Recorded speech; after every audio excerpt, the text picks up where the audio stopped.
What's up, guys? I'm your host, Casey Boonstra. It is a beautiful day here in London, and I'm so excited for today's guest. She's a world champion boxer, a fellow Australian, and the blonde bomber herself. We're about to meet Ebanie Bridges in real life.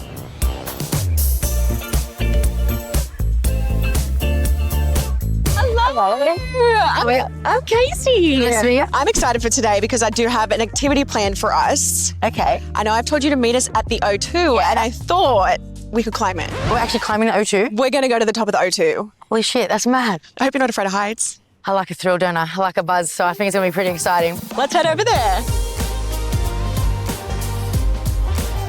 So how long have you lived in the UK? Coming up to 18 months now. 18 months. Yeah. So it's a fresh move. Everyone's here, like my promoters, my sponsors, boxing fans, so it just made sense. Where did you grow up? Western Sydney, so obviously West Sydney has its, you would know. Yeah. It's a good upbringing in Sydney, I feel like. And yeah, the West for sure makes you tough. Mad Westies. Have you always been athletic? I did karate, did martial arts since the age of 5. I got my black belt, so I've always done combat sports my whole life. Right. You're a badass. Yeah, just like passion bitches. No, for real though, it's actually your for job. I know you're a world champion boxer, congratulations. What were you doing before you got into boxing? I was a high school maths teacher. You were a teacher? Yeah, high school mathematics teacher.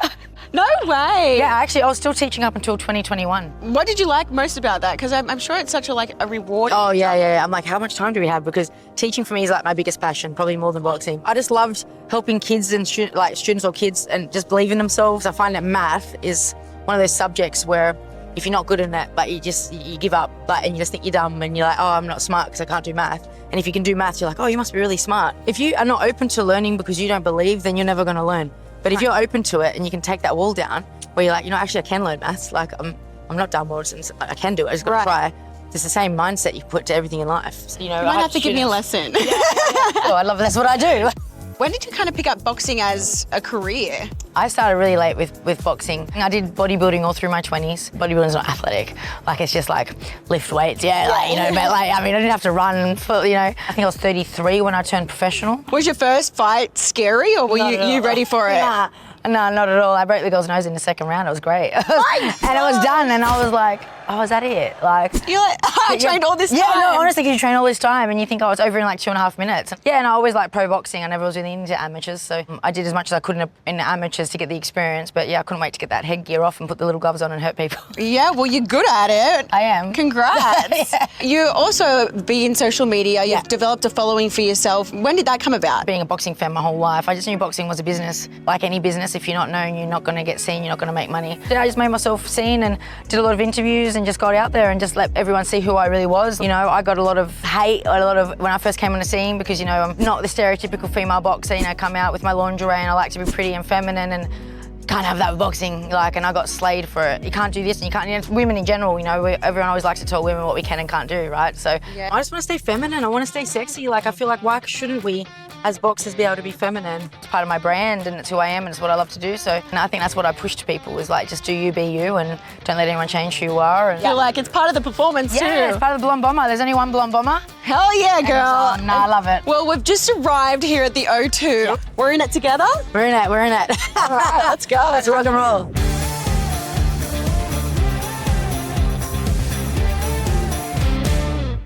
Hi guys, welcome. How are we doing? I'm Casey.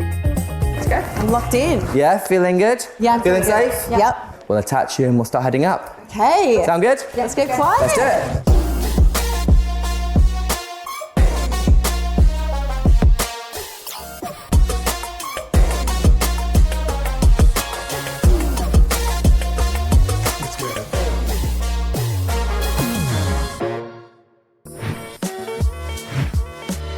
It's all about the climb. Come on, girl, let's go. Ain't no mountain high enough. We usually get Miley Cyrus's The Climb. Right. I've had the climb of my life. Oh. I've had climb of my life. Do you know, and then once that's in your head forever. And now you've just got that in my head for the rest of the day. The whole tent is all just held up only by wires, so is the walkway. The cables suspend the whole thing. It is basically just a big tent. Everything underneath it is a building built underneath it. And then the hard bit ends at the top of there, so. The hard bit? It won't be this steep for the whole climb. Is this the steepest part? Until we get to the way down. Okay. So we had the British Basketball League come up here. And they did some shots and trick shots on the roof. Very cool. Really? Yeah, I think you can guess what happened to their balls. Oh yeah, they dropped them. Their All balls over dropped. the edge, yeah. It was all well and good while they were paying balls attention, dropped. and then once they started being silly, doing like flips, and yeah, that's when the balls fell off. There's still one That's when missing. their balls fell off. This It happens, it happens. So you're a boxer, this might interest you. Anthony Joshua face off on the roof. Oh yeah. Yeah, would you like to see that? Or? Yeah, that'd be sick. That'd be definitely something cool. I've always would like to fight in the O2. You know, it's a big, obviously it's a big boxing arena. And Huge. it would be a goal of mine to fight in the O2. That would be so cool. Yeah, sick. I'll have to come watch that if that And like, happens. it'd be good if my opponent was scared of heights, so I'd make her come up here and shoot herself before it. Yeah. Such a good day. It's just such a beautiful up lovely here. view up here, isn't it? Yeah. Yeah. Usually when it does get a bit hotter, it starts to get a bit hazy towards the distance, but today, It's a gorgeous lovely. day for this. Yeah, super lovely views of the car parks. And stuff How long's this been here? there. 2012, this walkway opened, just in time for the Olympics. So, obviously the dome was built for the millennium in 2000. Yeah. It was the Millennium Dome. It's a crazy feat of engineering, you know. They've done it so it's all representing, obviously, the calendar with the 12 masts for the month. Oh, is And that it's what that's about? 52 meters high for the weeks of the year. Oh. Stuff like that. So, got gorgeous views. You know, all the way to Paris over there as well and everything. Eiffel Tower. Wait. Yeah, right on the horizon there. Seriously? Unfortunately not. I was like, I would believe oh that. shit. I would believe that. That's where I You got live, me. It's so luckily. funny though, because I was like, I was like, wait. Yeah. We made it. Yay. Excellent. We're gonna do a About fist pump, time. guys. Fist bump. Yeah, like a fist pump like this. Like we did it, you know? The view is definitely better from the top. This was an amazing day to do this. You know what they say, it's the scale at the top of the mountain that makes the view so exhilarating. I love that. There you go, some wise words. I want to get more into your life and what you're up to because you do so much. Where did you get the nickname the Blonde Bomber? I need to know. When I started as an amateur, my amateur coach was the Baratillo Bomber, so that was his nickname. So we as amateurs were all called the Bombers. Oh. So, but I was like one of the only girls, and they used to call me the Queen Bomber or the Blonde Bomber, just naturally. So I kind of just fell into that. And then when I turned pro, it was like they already all call me the Blonde Bomber anyways, and it suits. So I kept it. It just brings on that legacy from my amateur coach, which I kind of like that as well, because he was a really big part of my journey. So. Oh, I love that. Yeah. It's kind of sentimental in a way Yeah, as exactly, well. exactly.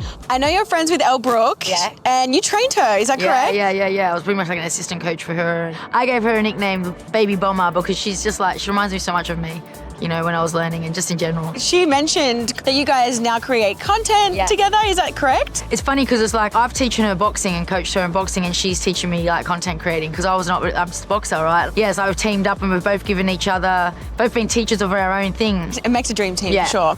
I did see some of your portraits. Yeah. You're a very talented artist. Have you always been into drawing? Yeah. Because they're insanely good. My dad's an artist, so I've grown up around art my whole life. And my brain and everything, I'm so intense, and everything's so intense that when I'm drawing, it just switches everything off, and all I'm doing is focusing on what's in front of me. It's just a bit of a meditation for me, really. Where do you get your inspo from? You know, I usually draw people that like I kind of look up to, or like people that obviously inspire me. I draw a lot of boxers. Nigel Benn, Sonny Liston. How long does it take you to do one of those portraits? I'd like to say minimum 8 hours, but I would say it's probably like more like 10 to 20 hours. I find that the older the person that I'm drawing, the longer it takes, or if they got hair like a beard, Right. or like wrinkles, it's harder, whereas if it's like younger, that's heaps easier, so Yeah, 'cause less it's detail. a little smoother. Yeah. I have to ask, who is your favorite boxer of all time? There's so many boxers that I adore and I love, but I think I would have to go with Julio Cesar Chavez. I just love the Mexican style, so yeah, definitely my favorite. What is the Mexican style? Just tough, you know, like they're pressure fighters, the constant work rate,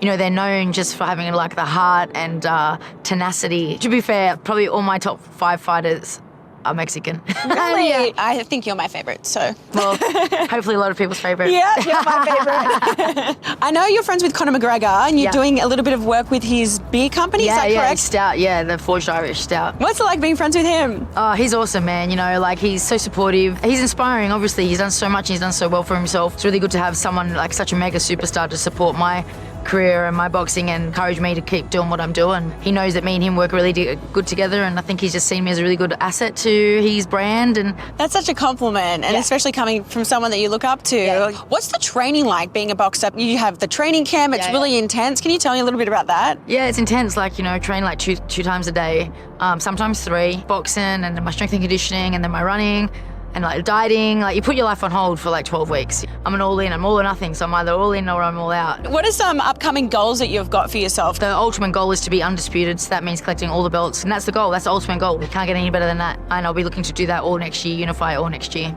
You've got this. You're so 100%. driven. It's like game I'm gonna over. do it. There's no doubt about it. Everything I say I'm going to do, I do. What do your fans think of all your success? I have a mega loyal fan base. If it wasn't for the fans, I wouldn't be where I am, because it's them who promote me, and so I always give a lot of respect and I always pay tribute to my fans. They're all supportive, of course, no matter what and who you are. If you're successful, you have haters, but bring them on because they talk about you more. They talk about you more.